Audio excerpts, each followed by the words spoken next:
countdown begins. Every moment counts. Now, for the believer, it's not where you'll spend eternity. For the believer, it's how you'll spend eternity. The decisions you make today determine where and how you will spend eternity. You will not be judged on what you did. You will be judged in the light of what you were called to do. At the zenith hour, there's no second chance. Whatever we do in this zero time determines how we're going to spend eternity. Life is but a vapor. If you really want to know the truth, every one of us are going to touch people's lives if we just do what we're called to do. This 12-part series will challenge you to confront your motives, making your life count from this moment on as you face your own eternity with great confidence on Judgment Day. Aleluia! Eu fico tão empolgado. Você está empolgado? Nós estamos na 9ª hora das nossas lições aqui em Movido pela Eternidade, o novo livro que acabou de sair, fazendo sua vida contar hoje e para sempre. Eu quero, por favor, que você abra sua Bíblia em Salmos 92. Então, essa é a segunda parte da Casa Feita sob Medida para Deus. Certo? Para aqueles que estavam aqui na última hora, eu vou voltar um pouco para uma revisão. A Bíblia claramente declara que cada um de nós deverá estar diante do trono de julgamento de Cristo.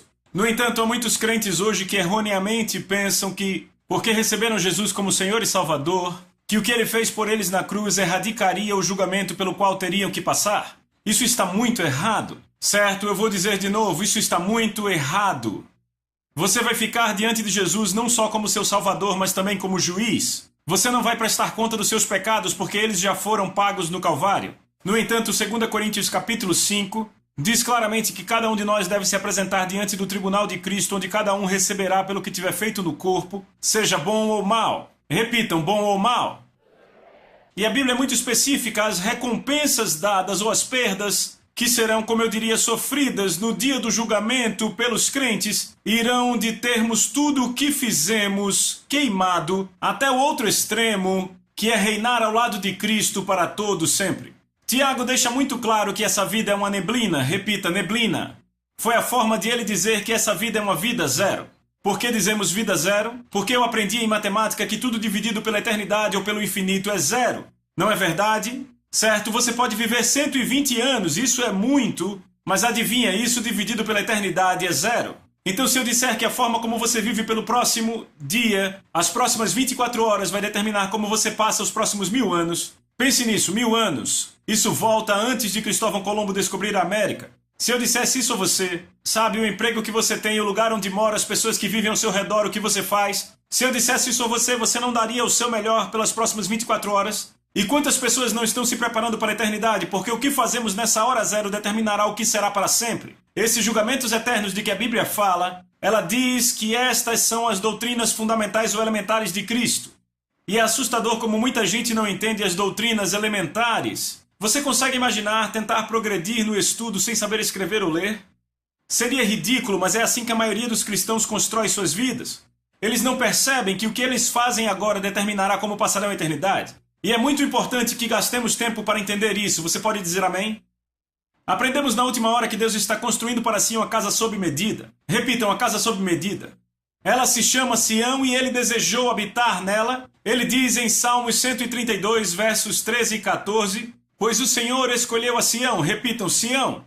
Não é interessante? Deus deu um nome à sua casa. Chamou de Sião. Não é legal? Você deveria dar um nome à sua casa, sabe? Deus fez isso. Chamou de Sião. Veja, Sião não é uma casa. Como pensamos numa casa? Na verdade é uma cidade que é a casa de Deus. Estão acompanhando? Porque cidade é um conglomerado com muitas pessoas. E ele diz, pois o Senhor escolheu a Sião, é o nome da casa sob medida dele. Ele a preferiu por sua morada. Ele diz, este é o meu lugar de repouso para sempre. Então ele nunca vai mudar de casa. Sabe, algumas pessoas na América, elas constroem uma casa, se cansam depois de 3 anos e se mudam. Deus nunca vai cansar da sua casa sob medida. Isso me empolga, sabem? Ele diz, este é o meu lugar de repouso para sempre. Aqui habitarei, pois eu a desejei. Ele desejou essa casa sob medida. Sabe, eu lembro quando construímos nossa casa. A construímos em Colorado. Rapaz, eu ia lá todo dia, eu estava tão empolgado com aquilo. Eu ficava olhando as janelas sendo colocadas no lugar e eu ficava, sabe, Eu via o mármore sendo colocado, eu via o piso laminado, e eu pensava, uau, veja essa pia nova, é linda. Porque eu desejava aquela casa, entendem isso? Deus tem desejado essa casa. E Ele está vendo ser construída, estão comigo? E no que diz respeito a ela ser construída, a Bíblia é muito específica, que a não ser que o Senhor construa a casa, em vão trabalham os que a constroem. Ou seja, o que Ele está dizendo é, vocês não podem construir minha casa, apenas eu posso construí-la. Estão comigo? Deus disse ao povo em Isaías 66, onde está a casa que construirão para mim? Porque Ele diz, vocês sabem quem eu sou? É como um monte de formiguinhas dizendo, vamos construir sua casa. Vocês estão brincando, esqueça, vocês não podem fazer nada por mim, são formiguinhas. Mas ainda assim Deus diz, embora vocês não possam fazer nada por mim, eu escolhi me tornar dependente de vocês. E nós podemos limitar a Deus. A Bíblia diz que os descendentes de Abraão limitaram o Santo de Israel, porque Deus escolheu ir e se limitar através da nossa obediência na terra. Estão acompanhando? É por isso que a Bíblia diz, a não ser que o Senhor construa a casa, o Senhor constrói a casa. Nós temos que fazer isso pela graça dele. Estão acompanhando? Então vamos para 1 Coríntios capítulo 3, verso 9. E Paulo diz, nós somos companheiros de trabalho. Repita, companheiros de trabalho. Então ele está falando de trabalho, não é? Então ele diz, vocês são campo de Deus, vocês são... O quê? Vocês são edifícios de Deus ou... Vamos, todos digam, casa, não é? Ou seja, em outras palavras, somos trabalhadores e somos a casa. Então, quanto a construir a casa, Pedro declara algo que eu amo. Ele diz em 1 Pedro 2,5, Deus está edificando vocês como pedras vivas para seu templo espiritual. Podemos dizer assim, Deus está edificando vocês como pedras vivas para sua casa espiritual.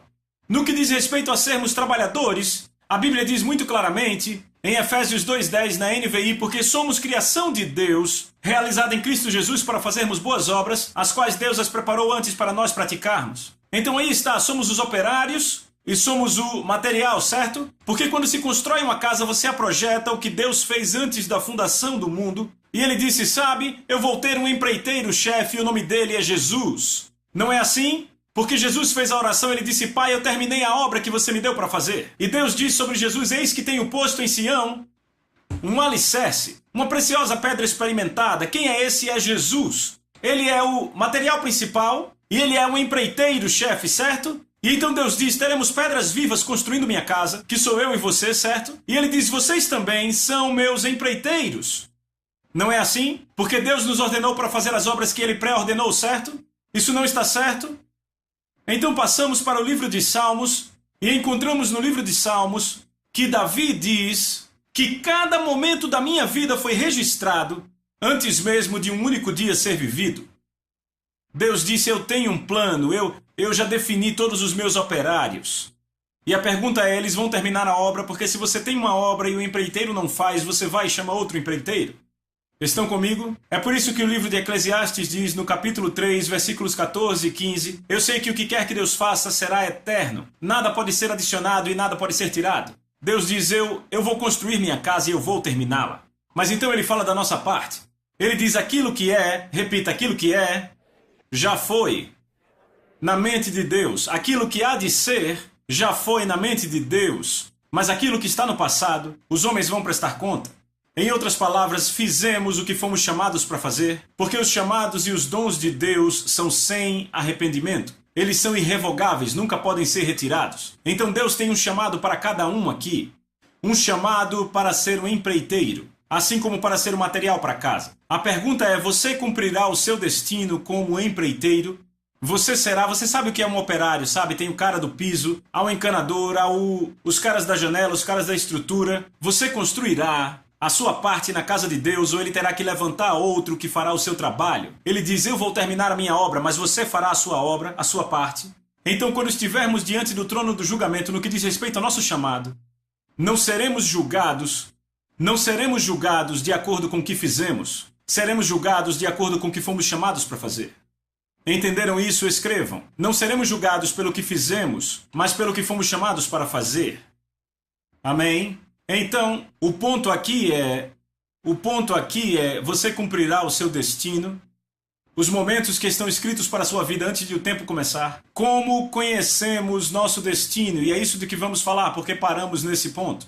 Como conhecemos o nosso chamado? Cada ser humano tem um chamado divino na sua vida. Você tem um chamado. Ninguém mais recebeu a tarefa que você recebeu. No entanto, alguns podem ter que fazê-la porque você não a terminou. Estão comigo? Estão comigo? Então, como você descobre o seu chamado? Primeiramente, você busca Deus diligentemente. Você pode dizer amém? Hebreus 11:6 diz que Deus recompensa aqueles que o buscam diligentemente em fé, não aqueles que o buscam casualmente em dúvida e descrença. É muito importante que busquemos diligentemente a Deus. Eu desafio vocês. Deixa eu fazer uma pergunta. Eu vou interagir um pouco aqui. Quantos aqui têm a imagem perfeita do que Deus chamou você para fazer? Levante sua mão, por favor. Levante alto, bem alto mesmo. Levante alto, levante assim, ok? Quantos aqui têm buscado isso desde que nasceram de novo? Levante sua mão. Certo? Essa é a vontade de Deus para cada um de vocês. Depois que você é salvo, se você buscar diligentemente, Deus vai te mostrar o que Ele quer que você faça nesse mundo. Sabe, a Bíblia diz que quando não há visão, o povo perece. Isso é uma coisa muito triste. Eu olho para a igreja na América, 10% das pessoas, talvez 15%, realmente entendem isso. Realmente descobriram que Deus os chamou para fazer. Ou estão no mundo dos negócios, sabem que tem que estar lá alcançando pessoas. Ou estão na igreja e sabem que esse é o lugar onde devem estar. Ou estão pregando e sabem que esse é o lugar onde devem estar. Ou estão no mundo dos esportes, da televisão. Eles sabem que Deus os chamou para esses mundos e estão operando neles. Mas como é triste ver pessoas que ainda estão boiando. Ou então apenas estão tentando sobreviver. Eu descobri que de 85% a 90% das pessoas na América que estão na igreja, sabe o que elas fazem? Elas vão para a igreja, escutam um sermão de 1 hora e basicamente voltam para suas vidas pelo resto da semana. Elas não têm essa visão do céu. Mas Deus diz, eu mostrarei a cada um de vocês o seu chamado. Alguns de vocês podem estar trabalhando fielmente na área da saúde. Alguns de vocês podem estar trabalhando fielmente no Ministério de Socorros na igreja, diaconato ou talvez o estacionamento, mas você foi chamado para o mundo dos negócios para alcançar pessoas lá. Sabe, Deus tem um chamado para a vida de cada um. Não seria esperto descobrir o que Ele quer que façamos? Você não acha isso? Veja, isso que eu quero dizer a vocês, eu garanto a vocês. Não me importa onde você está, não me importa se você nasceu de novo há 10 anos, não me importa se nasceu de novo há 4 anos ou há 5 anos. Se você diligentemente buscar a Deus, Ele vai te mostrar o que você foi chamado a fazer. Sabe, Smith Wigglesworth só entrou no ministério depois que ele tinha 50 anos. E ainda assim ele se tornou um dos grandes homens de Deus, nos anos de 1900, no século 20. Ainda assim ele não conseguia entender o que foi chamado para fazer até ter mais de 50. Estão vendo isso? Então, aqui está o ponto. Não me importa se fazem 10 anos, que você diz, eu realmente não sei para que eu vim. Você pode buscar a Deus diligentemente e Ele te dará a imagem. Se olharmos para José, ele recebeu uma imagem quando era muito jovem, você será um grande líder. E não aconteceu nos próximos 14 ou 15 anos, simplesmente não acontecia. Até que seus irmãos vieram e se curvaram a ele. Ok? Vemos Davi, Deus mostrou a ele que ele seria um grande líder, mas só aconteceu anos depois. Moisés foi chamado para libertar Israel. Quando ele tinha 40 anos, Deus deu a ele essa visão. Mas ainda assim, ele só começou quando tinha 80. Se você buscar a Deus agora, Ele vai mostrar o seu chamado. Ele vai te dar aquela imagem definitiva, mas sabe, os passos que você vai dar podem ser totalmente diferentes do que você pensa.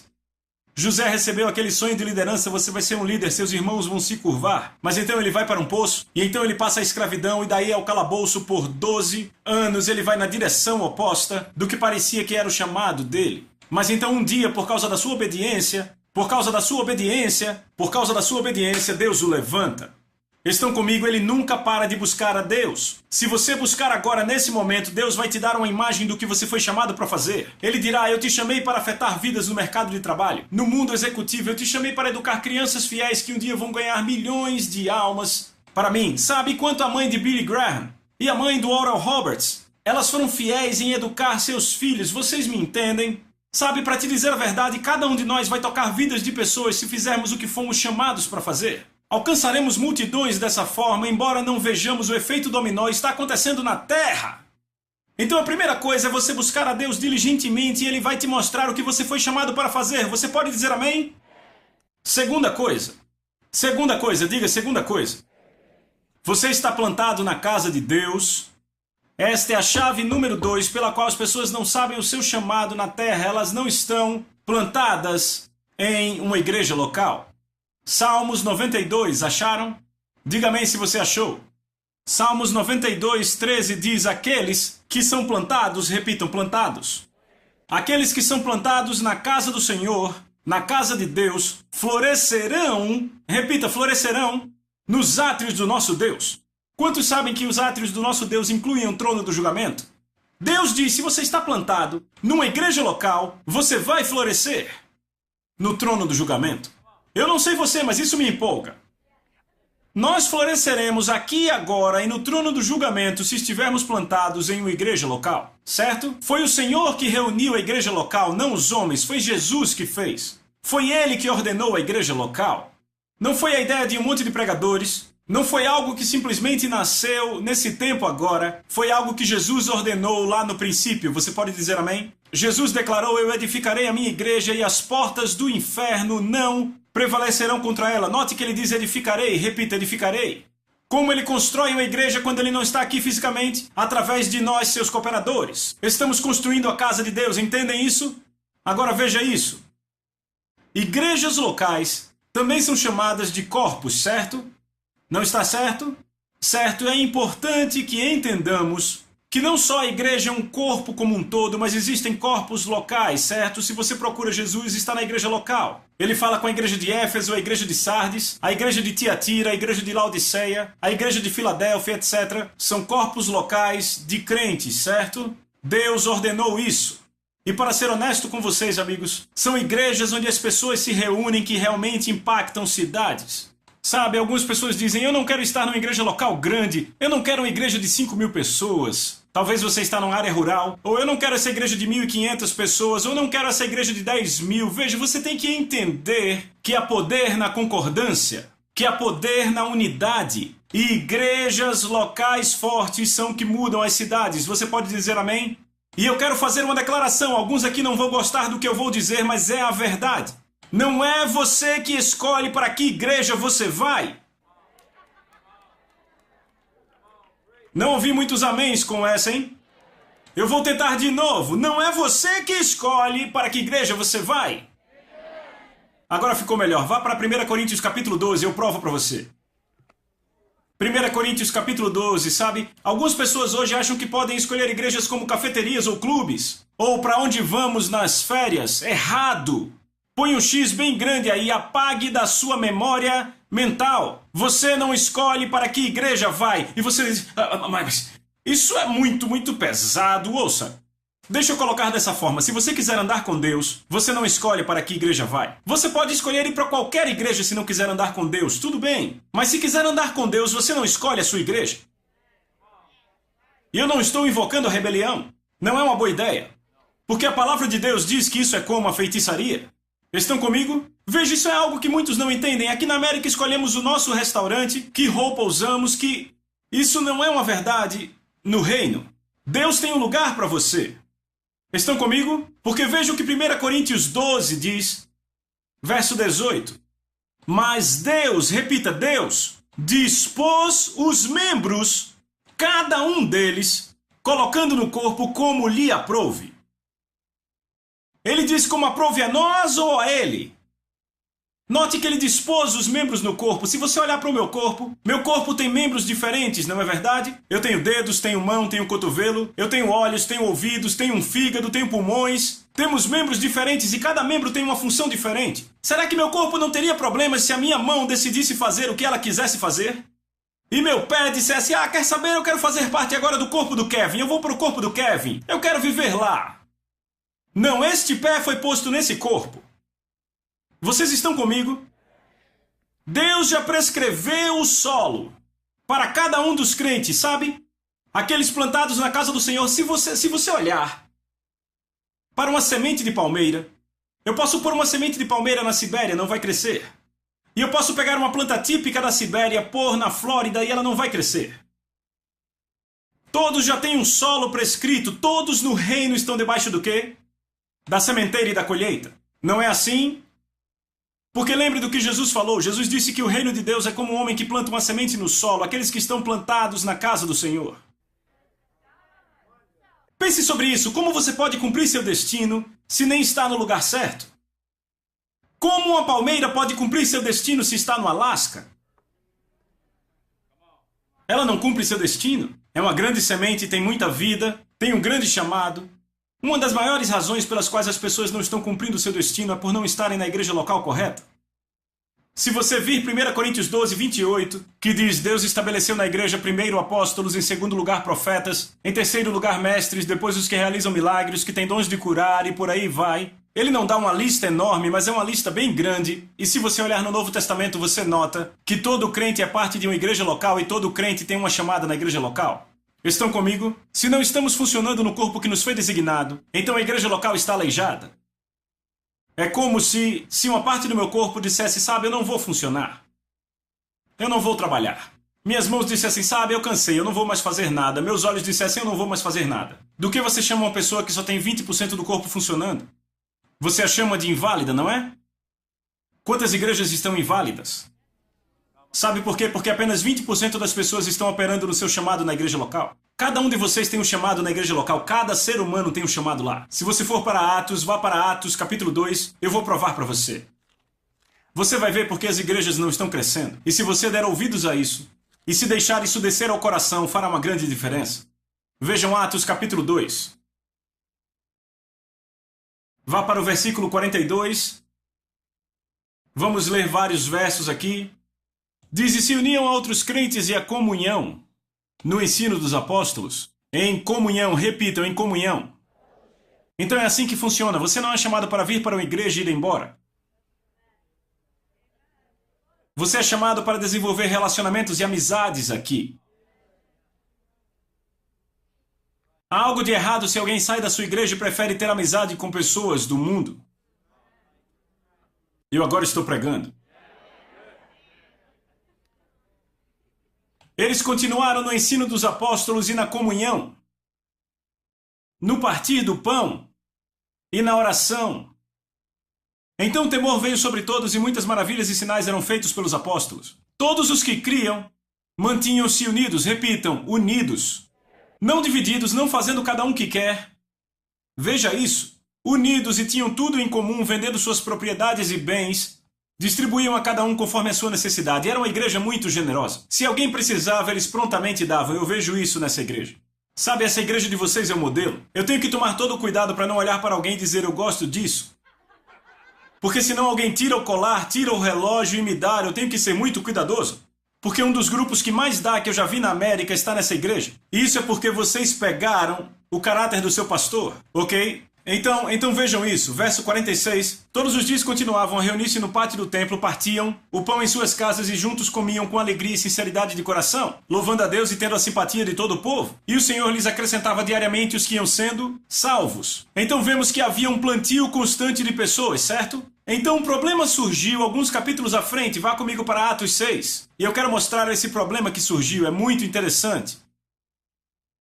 Em Atos capítulo 6, vemos: naqueles dias, quando o número dos discípulos estava se multiplicando, e vamos chegar nisso, levantou-se uma queixa dos judeus pelos helenistas, porque suas viúvas estavam sendo esquecidas na distribuição diária de alimento. Por isso os 12 reuniram todos os discípulos e disseram: não é certo deixarmos o ministério da palavra para servir às mesas. Irmãos, escolham entre vocês 7 homens, vejam isso, de boa reputação, repitam, boa reputação, cheios do espírito e de sabedoria, a quem passaremos essa tarefa. Veja, algo que você nunca vai encontrar no livro de Atos é o voluntariado. Você não encontra a palavra voluntário no livro de Atos. E é triste que os pastores hoje têm que se levantar e dizer: sabem, você poderia fazer algo para a igreja esse final de semana, vamos fazer algo pelas crianças e queríamos voluntários. Que tristeza! É quase um sinônimo para a igreja americana essa situação. Porque os apóstolos viram a multidão e disseram: sabem, escolham homens dentre vocês que têm boa reputação. E eu digo, tinha um monte de gente dizendo: rapaz, eu quero que ele me escolha, ele tem que me escolher, por favor, me escolha, ele tem que me escolher para servir mesas de viúvas, para entregar comida. E as pessoas: eu quero, e os apóstolos disseram para passar essas tarefas. Eles disseram: vamos escolher pessoas apenas para servir comidas viúvas. E imagine os 7 homens abençoados que Deus escolheu. Um deles era Estevão e o outro cara era chamado Felipe. E havia 5 outros caras. E sabe o que a Bíblia diz? Vejam isso. Ela diz, verso 6, apresentaram esses homens aos apóstolos, os quais oraram e lhes impuseram as mãos. Impuseram as mãos não para sair numa missão, não para cantar na plataforma, não para pregar, para dar comida às viúvas. Você consegue ver a mentalidade totalmente diferente que temos hoje na igreja? Praticamente cochilamos aqui por 1h30, louvor e adoração, aí vem a mensagem do pastor, voltamos para casa e passamos a semana fazendo todo o resto. Eu afirmo a vocês que é por isso que não estamos crescendo na igreja americana. Porque veja a próxima declaração. Verso 7. Vou ler o 6 de novo. Apresentaram esses homens aos apóstolos, os quais oraram e lhes impuseram as mãos. Então, repitam, então, a palavra de Deus se espalhava e o número de discípulos se multiplicava grandemente. Quando o número de discípulos se multiplicou grandemente? Não quando Pedro pregou melhor. Quando pessoas começaram a operar na igreja local. Eu vou dizer de novo, olhe para o meu corpo. A minha boca não pregaria, meus pulmões não pregariam se 80% do meu corpo não funcionasse. O quão efetivo eu seria como um ser humano? 10.000 pessoas para o Senhor todo o corpo vem a esse lugar e faz a sua parte, que você tem um corpo saudável. Agora você vê de Atos capítulo 1 até o capítulo 5 a palavra adicionado, adicionado, adicionado. Você nunca vê entre esses capítulos a palavra multiplicado. Vou dar exemplos. Atos 2:41, e naquele dia cerca de 3.000 almas foram adicionadas a eles. Atos 2:47, e o Senhor adicionava àqueles os que iam sendo salvos. Atos 5:14, e os crentes eram mais e mais adicionados pelo Senhor. Multidões, homens e mulheres, isso é bom. Isso é bom. Mas então chegamos a Atos 6:1, quando lemos naqueles dias o número de discípulos era multiplicado. Repitam, multiplicado. Por que multiplicado? Veja, até aí Pedro era o único que ia e pregava. Mas se olharmos o fim do capítulo 5, ele diz diariamente no templo e em todas as casas. Repitam, todas as casas. Sabe, a Bíblia nunca exagera. Pescadores sim, pregadores sim, mas nunca a Bíblia, ok? Quando a Bíblia diz todas as casas significa que havia pregação em toda a casa. Não cessavam de pregar e ensinar Jesus como Cristo. Significa que de repente perceberam, ei, peraí, todos esses crentes têm um chamado. Devemos pregar as boas novas. Porque a Bíblia diz que Deus nos deu o ministério da reconciliação para que todos nasçam de novo. Todos recebemos o quê? A tarefa de pregar as boas novas. E eles faziam isso em toda a casa e sabe o que acontecia? Multiplicação. É a primeira vez que aparece a palavra multiplicação em Atos 6:1. Mas não houve uma grande multiplicação até que encontrassem outra revelação, que todo crente foi chamado para fazer algo na igreja local. E quando começaram a assumir suas posições, servir as mesas e tudo mais, então o que aconteceu? Houve grande multiplicação. Deixa eu mostrar a diferença entre adição e multiplicação. Certo? Digamos que o seu pastor está ganhando. Você diria que isso é ser eficiente? Eu acho que não conhecemos ninguém nos Estados Unidos que faça isso hoje, correto? Mas se ele está ganhando 10.000 para o Senhor, todo mês vai levar 60.000 anos para alcançar o mundo. Contando que ninguém vai nascer e que ninguém vai morrer nesses 60.000 anos. Isso é adição. Agora eu vou mostrar a grande multiplicação. Se você sai e ganha 2 pessoas para o Senhor esse mês e elas vêm aqui, no mês seguinte, você as discipula e elas saem e ganham 4 pessoas para o Senhor e elas vêm para a igreja. No mês seguinte as discipulam e elas saem, então essas 4, cada uma ganha mais 2. Então saem, cada uma ganha mais 2. E sabe quanto tempo leva para alcançar o mundo? Estão prontos? 33 meses. Isso é grande multiplicação. É por isso que a Bíblia diz que a região inteira da Ásia ouviu a palavra do Senhor em 2 anos. Atos 19. Não é uma cidade, não é um estado, é uma região inteira. Ouviu a palavra do Senhor em 2 anos. Note que diz que toda a alma ouviu a palavra do Senhor em 2 anos em toda a Ásia. Toda a alma, veja, a Bíblia não exagera. Se ela diz que foi toda a alma, então foi toda a alma. E não tinham nenhum satélite, não tinham televisão, não tinham nem bicicletas. Isso é grande multiplicação. Estão pegando isso?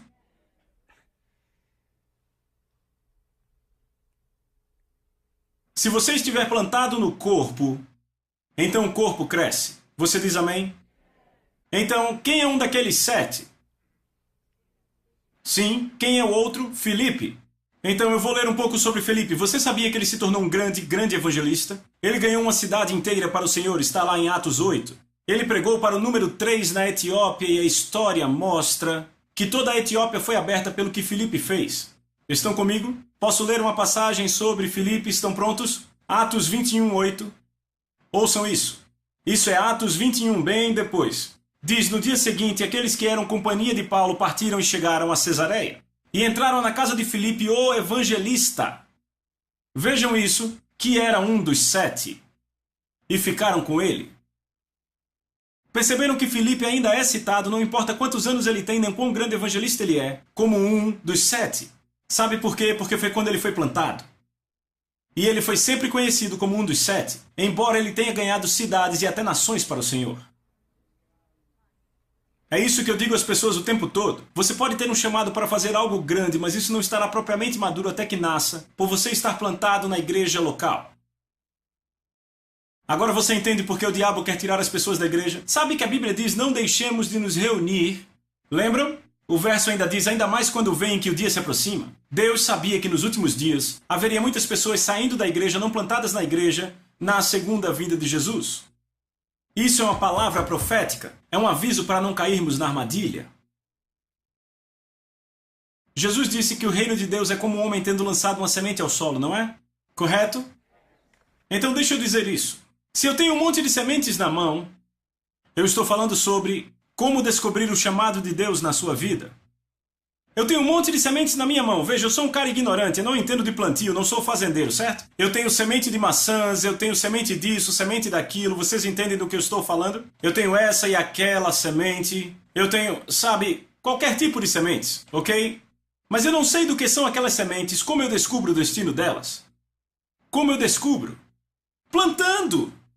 Simplesmente coloque na terra. E sabe, o destino delas vai aparecer. Isso é algo que eu aprendi há muito tempo. Eu disse, sabe, eu vou plantar. Eu me plantei na igreja. Eu sou cristão por 20... Não, eu vou falar só dos meus últimos 20 anos. Nos últimos 20 anos da minha vida, eu fui membro de 3 igrejas e morei em 3 cidades que eu tive que me mudar porque o Senhor assim quis. Eu comecei em Dallas, estava plantado lá e de repente o Senhor, através do meu pastor, me mandou para Orlando, Flórida. E então o Senhor me enviou para o Colorado, onde estamos agora. Fui membro de 3 igrejas, eu tive várias oportunidades de ficar ofendido e ir embora. E esse é o desejo do diabo para você.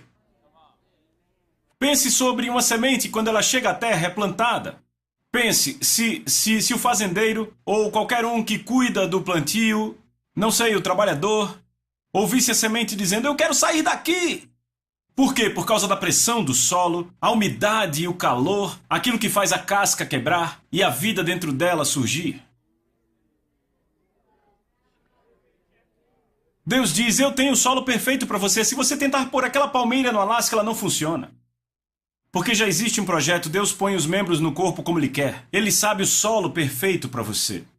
Ele sabe o solo perfeito para você ser plantado. E você sabe, eu lembro quando eu casei com a Liz, eu disse, esta é a garota pela qual eu orei e jejuei nos primeiros 4 anos. Nosso casamento era terrível. Eu disse, eu orei por anos por uma namorada e essa é a garota que você me dá. Sabe por quê? Porque havia muito quebrantamento para ser feito nesse rapaz. E o mesmo foi com ela. Então muitas vezes você se debate com grande resistência no lugar onde Deus te pôs. Por quê? Porque está quebrando a casca, querido, para que a vida possa sair, para que o seu destino possa acontecer. Deus diz a Davi, eu tenho um pastor perfeito para você, o nome dele é Saul. Hã? Samuel, eu tenho um pastor perfeito para você, o nome dele é Eli.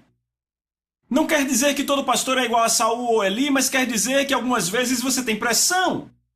Deus diz, eu tenho uma família perfeita para você, José, sabe, seus 11 irmãos, eles vão te adorar, vão te vender como escravo. Você entende? Eu não estou dizendo que toda família é assim, que toda igreja é assim, mas você vai passar por pressão no lugar onde Ele planta você. E é isso que as pessoas querem fazer, querem correr da pressão. Eu não gosto dessa pressão. Eis o que o Senhor falou para mim quando eu estava passando por uma situação de muita pressão na minha igreja local. Ele me deu uma passagem em Isaías e ele disse, saireis com alegria e em paz sereis guiado. Essa é a minha vontade para a sua vida. Ele disse, você não tem nem paz nem alegria, você vai continuar aí, você não vai para canto nenhum. Encontre a alegria onde eu te plantei.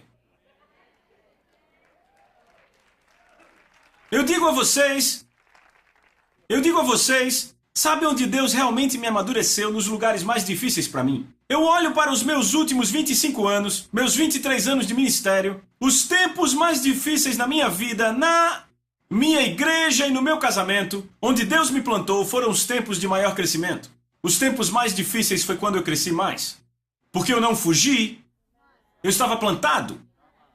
Eu vejo as pessoas hoje se divorciando. Não somos compatíveis. Você vai passar por maus bocados quando disser isso a Jesus no trono do julgamento. Não nos olhávamos no olho.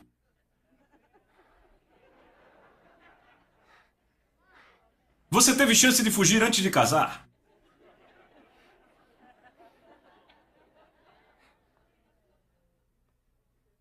Você diz amém? É uma boa pregação. Você não fica plantado se é transplantado frequentemente. Sabe o que acontece? A minha esposa adora jardinagem. Sabe o que acontece quando você arranca uma planta? A raiz atrofia. E no fim ela para de dar fruto. É a verdade. No final das contas ela morre. Sabe o que a planta faz em situações difíceis? Envia as raízes para mais fundo. Para ficar mais forte. Deus usa a adversidade para te fazer mais forte. É melhor continuarmos, eu só tenho 5 minutos. Eu tenho que falar da terceira razão pela qual as pessoas não cumprem seu destino. Porque sabe, a hora seguinte vai ser tão boa, você não pode perder essa hora. Terceira razão, está pronto? Terceira razão, está pronto? Rufem os tambores. As pessoas não cumprem seu chamado porque elas se tornam enroladas. Vamos lá. Eu vou ler aqui Atos 20 e 24. Versão do inglês de hoje, Paulo diz: eu estimo a minha vida como se não valesse nada para mim. Bingo! Aqui está, ouça, aqui está a sua declaração para o sucesso. Bem aí. Tudo bem, eu vou deixar cair a ficha. Eu estimo a minha vida como se ela não valesse nada para mim. Eu apenas quero completar minha missão e terminar a obra que o Senhor Jesus me deu para fazer. Essa deveria ser a declaração apaixonada de cada um sobre sua missão. Eu estimo minha vida como sendo nada para eu terminar a missão, a minha parte como operário na casa de Deus. É aí quando você termina a obra, quando não considera a sua vida. Repitam, nada. Eu vou ler de novo. Eu só tenho 5 minutos, mas vou ler de novo porque eu gosto. Eu estimo minha vida como sendo nada para mim, eu apenas quero completar a missão e terminar a obra que Deus me deu para fazer. Paulo conhecia plenamente sua missão na vida. Veja, Jesus conhecia sua missão na vida, Pedro conhecia. Depois você vai ler 2 Pedro 1,14 e vai entender. Mas Deus se revela a qualquer um que não considera a sua vida mais valiosa do que a palavra. Você diz, John, eu procurei a Deus e ele não me disse o que fazer. É porque você não chegou no lugar onde você morreu. A não ser que a semente entre na terra e morra. Aqueles caras disseram, queremos ver Jesus, e Jesus disse, diga a eles que a não ser que a semente entre na terra e morra, vai continuar só, ela não vai produzir o que deve para o seu destino. Você tem que morrer. Eu disse, você tem que morrer. Eu disse, você tem que morrer. Eu tenho os meus desejos, vou trabalhar no ramo executivo e ser um grande isso ou aquilo, ter uma esposa linda, 3 férias por ano e vou dizimar. Esse é meu plano para o reino. Deus disse, você tem que morrer, garoto. E eu lembro quando tomei essa decisão, entrei para o ministério, eu achava que tudo era estranho. Foi quando eu vi o que era bom. Eu não me importei, eu disse, Deus, você me chamou para isso, eu morro. Não me importo, esse é o meu grande medo, mas ainda assim eu faço. Estão comigo? Você tem que morrer para os seus próprios desejos e sua própria vida. E rapaz, eu te digo, Deus vai realmente te abençoar, pois Jesus disse, quando você morre, recebe minha vida. Eu fico feliz de receber a vida dele, baseado no que eu tinha antes. É por isso que as pessoas não estão experimentando vida abundante e elas não morrem. É a verdade. Não olhe para mim assim, é a verdade. Eu sei que você não gosta. Eu sei que as pessoas querem segurar. Por que você quer segurar? Você se acha melhor que Deus? Acha que seu plano é melhor que Deus? Que a sua vida é melhor que Deus? Que ridículo é segurar. Solte e morra. Mas eu posso acabar fazendo algo que eu não quero fazer. Não, você entendeu tudo errado. A única coisa que te preenche é quando você faz o que foi chamado para fazer. Você nunca estará satisfeito até que chegue nessa zona. As pessoas mais felizes, mais contentes e preenchidas que eu conheço são aquelas que estão na vontade de Deus. As pessoas mais infelizes que eu conheço na face da terra são aquelas cristãs que não estão na vontade de Deus. Elas estão sempre olhando para pecadores porque eles fazem o que querem, são felizes, estão pecando.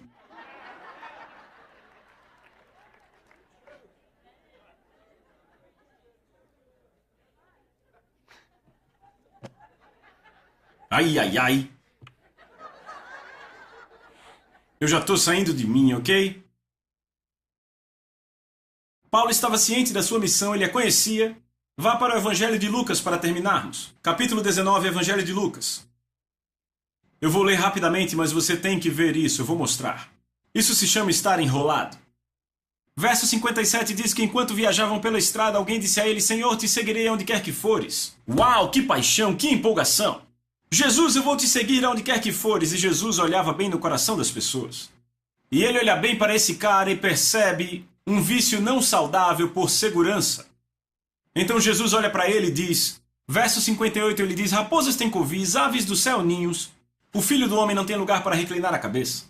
Eu tenho certeza que esse cara tinha um patrimônio sólido, talvez uma aposentadoria garantida com investimentos, e gostava, estava confortável, trabalhou por aquilo. Diz: Jesus, eu te seguirei. Jesus diz: ah, é? Eu não tenho nem onde me reclinar, quer me seguir mesmo? E sabe o que aconteceu quando Jesus disse isso? Esse cara começa a andar para trás porque havia uma multidão ao redor de Jesus, seguidores, e esse cara começa a andar para trás e diz: Jesus, eu vou tocar bateria nos seus encontros. Eu sou baterista. Eu também posso, eu já sei, eu vou cuidar do estacionamento dos seus encontros. É isso, vou cuidar dele. E começa a andar para trás. E também mais um monte de gente. Tinham questões com segurança. Boa pregação, amém. Verso 59, então ele diz a outro, Jesus olhou para outro cara e disse: siga-me. Certo? Mas o cara diz: Senhor, deixe-me primeiro enterrar meu pai. Jesus disse: deixe os mortos enterrarem seus mortos, mas vá e pregue o reino de Deus. Uau! Agora, isso não é o que parece, você tem que entender a história aqui. Eu ouvi isso de experts. Quando um homem judeu enterrava seu pai, ele ganhava a porção dobrada da herança. A porção simples ia para os outros filhos. Se o filho mais velho não enterrasse o pai, ele não ganharia a porção dobrada e a porção dobrada iria para o filho seguinte. Esse cara tinha dinheiro na cabeça. Então ele diz: deixe-me primeiro. Note que ele não diz: eu não vou te seguir. Ele diz: deixe-me colocar a minha prioridade primeiro. Note que ele não diz: eu não vou te seguir. Ele diz: deixe-me primeiro. Eu te sigo, mas deixe-me primeiro. E Jesus deixa os mortos enterrarem os mortos. Pregue o reino de Deus. Sabe o que esse cara faz? Jesus, eu vou coordenar seus encontros quando você vier na cidade. Eu faço o café da manhã dos pastores. Sabe, Jesus, eu serei o divulgador dos seus encontros. Eu deixo tudo pronto, mas... E ele começa a dar para trás. Sabe, também um monte de pessoas que gostam de dinheiro. Estão entendendo? Agora veja o terceiro. Verso 61. E outro disse: Senhor, eu te seguirei, mas deixe-me primeiro. Repita: primeiro. Ele não disse: eu não te seguirei. Ele disse: deixe primeiro eu fazer o que eu quero. Ele não está morto. Deixe-me primeiro ir e me despedir dos da minha casa. Ou seja, talvez ele tivesse uma noiva, queria falar com os amigos. Jesus olha para ele e diz: ninguém que tendo posto a mão no arado olha para trás é apto para o reino de Deus. O problema desse era a vida social.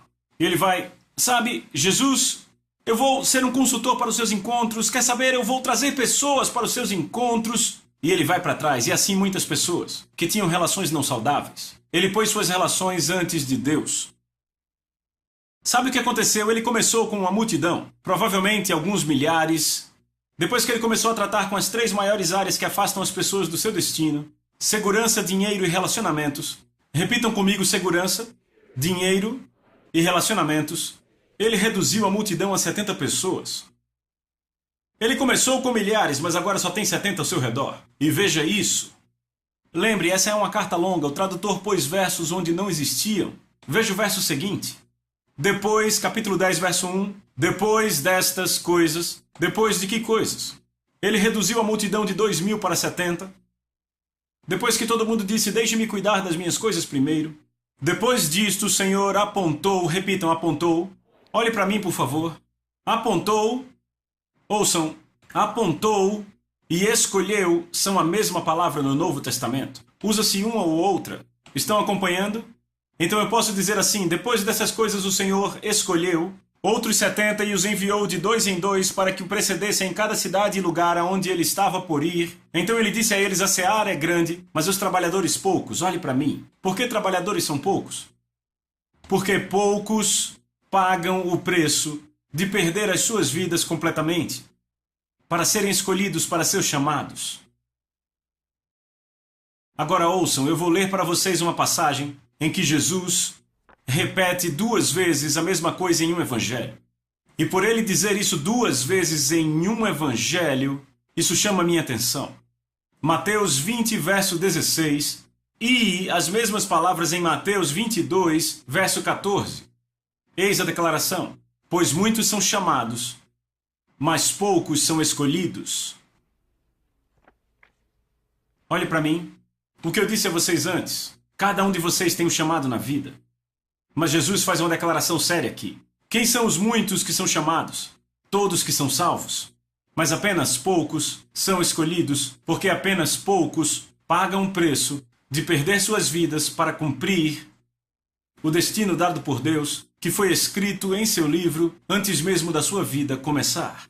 Sabe o que isso me diz? Que isso é sério. Isso realmente me trouxe o temor do Senhor em escrever esse livro. Significa que a maioria que estará diante do trono do julgamento vai perder sua recompensa. Apenas alguns receberão sua recompensa. Eu não sei quanto a você, mas eu quero receber o que está destinado para eu receber. Eu quero a recompensa completa. Porque João diz em 2 João 1,8, uma das últimas coisas que ele escreveu antes de ir para o Senhor: acautelai-vos para não perderdes aquilo que temos realizado com esforço, mas para receberdes completa recompensa. Eu já disse várias e várias vezes, Paulo disse: eu corro com propósito a cada passo para receber a coroa, eu corro para receber a coroa. E falamos ontem de pessoas preparando sua aposentadoria, preparando tudo para aqueles 10 anos, e aqui há pessoas que totalmente não estão se preparando para a vida eterna. Não se trata de ser salvo.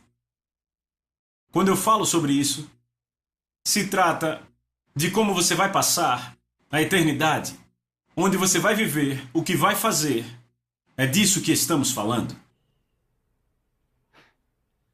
Eu não sei quanto a vocês, mas eu me alegro que Deus nos trouxe isso para nos prepararmos. Eu não quero ser um dos muitos que não foram escolhidos. Eu quero estar no grupo que ele diz que cumpriram seu destino.